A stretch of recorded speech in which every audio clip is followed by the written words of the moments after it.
Mike from All Pro Quality Garage Doors again. I got a good machine called a Moore-O-Matic 800 screw drive. Manufactured right up the road in Carlsbad, California. Oh, we took this down about a week ago. Excellent machine back in the day. Good heavy duty screw drive. But boy, was it a bear to repair. So we're going to take it apart. Look inside, and I'm going to strip it down to bare bones. We'll see what makes this baby tick. Let's get hot.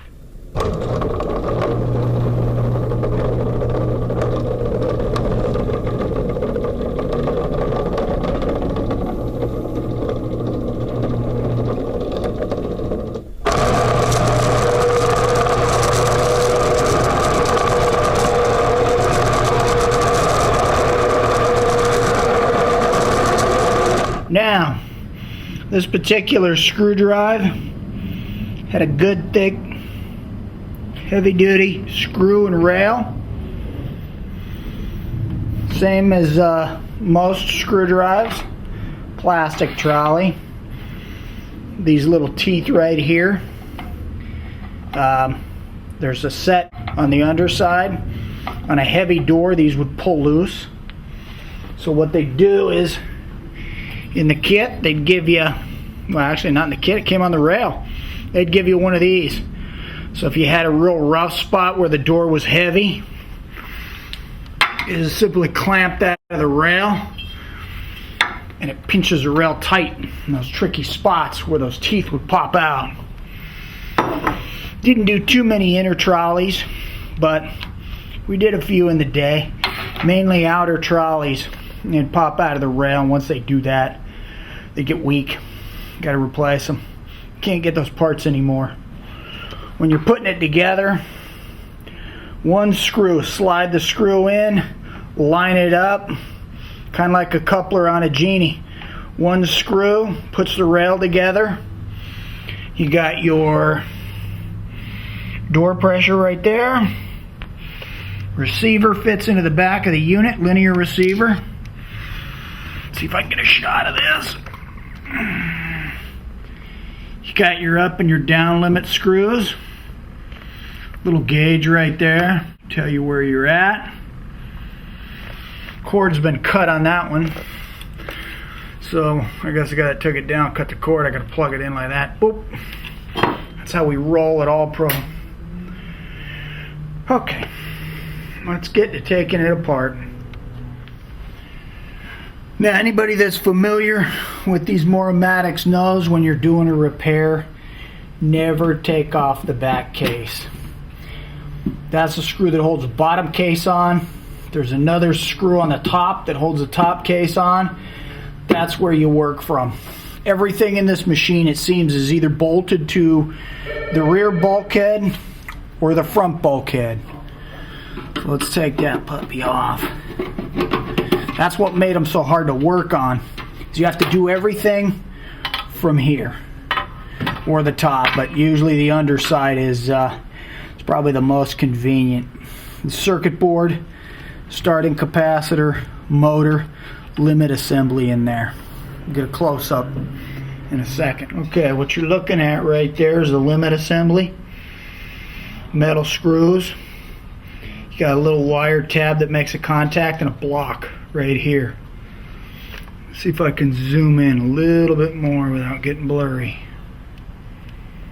Okay, now when I hit the button, that block is going to come off of this limit wire, and it's going to go down to the other end and hit the other one. The block traveling.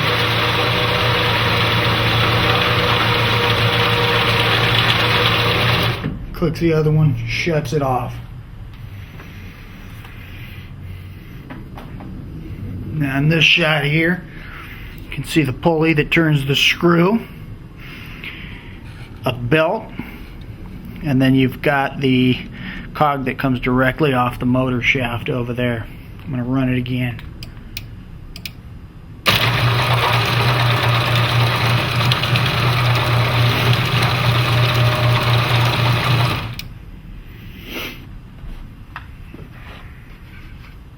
Here by taking apart this rear bulkhead. There's 6 screws. This machine should pretty much literally fall apart.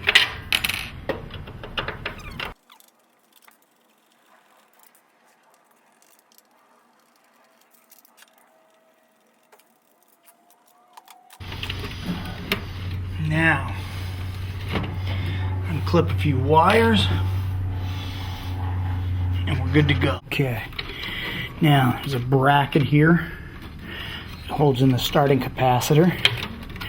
It's a pretty tough little bugger too. Let's see if I can pry it off. Wow, that's tough.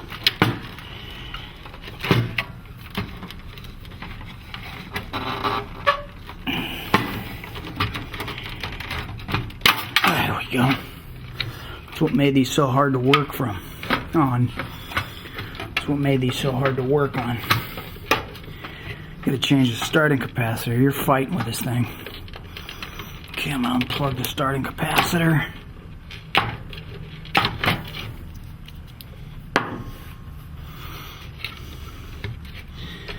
Wiring harness. Unplug that.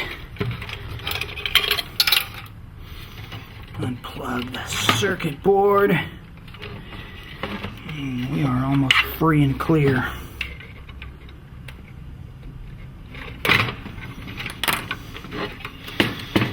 Okay.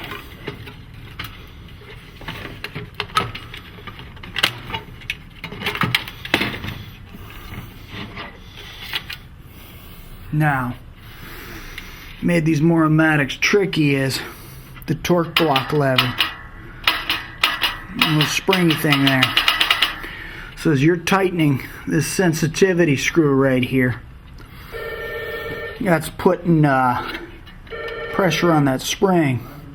There's a lever on the motor that clicks that. So when something gets in the way, it puts resistance on the motor twists and clicks that down. That in turn clicks a switch that sends it back up. Typically, there's the torque block and there's the torque block lever. These torque block levers were notorious for breaking right there.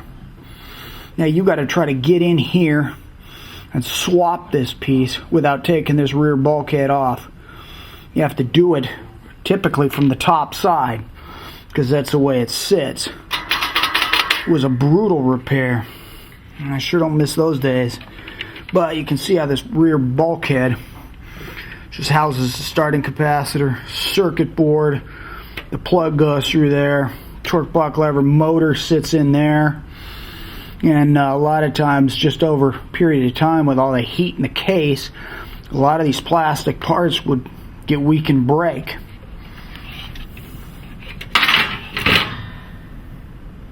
View with the bulkhead off, you've got the micro switch right there. That's what the other end of the torque block lever would click on when this motor would move. A little bracketry right there would swivel, hit the torque block lever hits the micro switch, sends it back up. Was a fairly reliable system until the torque block lever broke. When the torque block lever broke, the machine would function fine, but at that point it just wouldn't reverse anymore. So when it hit something, heavy duty damage. Now let's take the screw apart and we'll take the front pulley off. Now I'm going to take off the front bulkhead and the rail. This rail's probably been stuck to this motor head for 25 years, so it's a little bit stiff. There we go. One screw holds the rail to the motor head. Keep it simple, stupid. Okay, there. We'll separate it. Come on, Bessie. There we go. All right.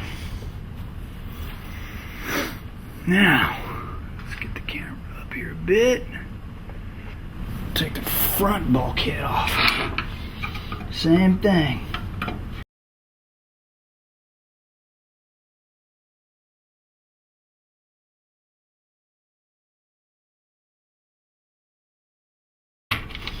These two center screws hold this little middle bracket together. The two side ones hold the side panels together.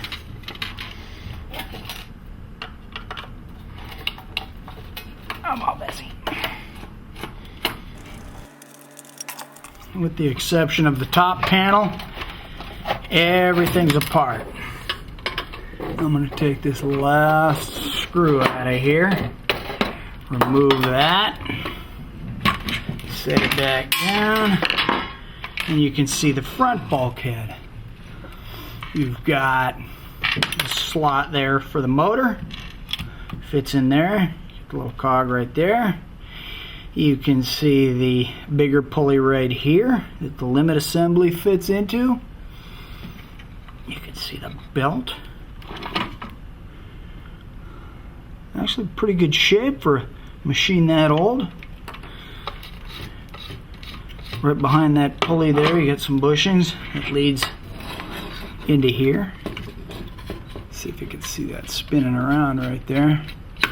That's how it works. You can see how the hole there, if you look closely, the hole is slotted and then the screws slotted to fit in there. You got a motor, pretty stout little motor here. Smaller cog right there. Plastic. Then you've got a clear view, once I get these wires out of the way, of the limit assembly. So, let's take a look at that. Hit the button. That thing spins off the big pulley. This little block is tapered on each edge. And another one right there. So as this thing travels, comes along, hits that wire, shuts it off, does the same thing on this side. Hits that wire right there, shuts it off. Oh, let's see here. You got this screw here, typically holds in the light socket. 2-for-1 use on the screw. Front bulkhead. Rear bulkhead. Torque block lever, you can see that part right there is the part that typically hits that micro switch. Click, click, click. Brakes right there.